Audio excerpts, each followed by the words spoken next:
Sabır ver. Bu ne? Bak şimdi ben kızın yanında böyle duruyorum, tamam mı?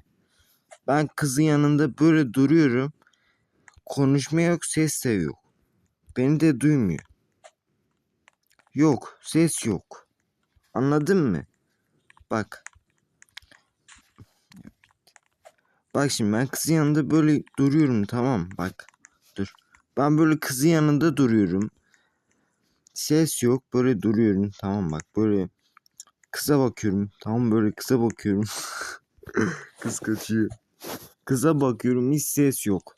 Bak konuşma da yok. Sen bana bakmıyorsun.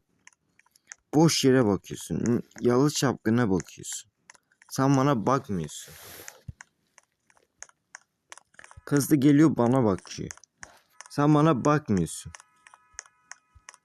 Allah'ım, yazı yok ya, yazı yok. Bak yine söylüyorum, yazı yok. Yok yazı. Ve o benim sesim. Senin sesin değil. Benim sesim o. Allah'ım nelerle uğraşıyoruz ya.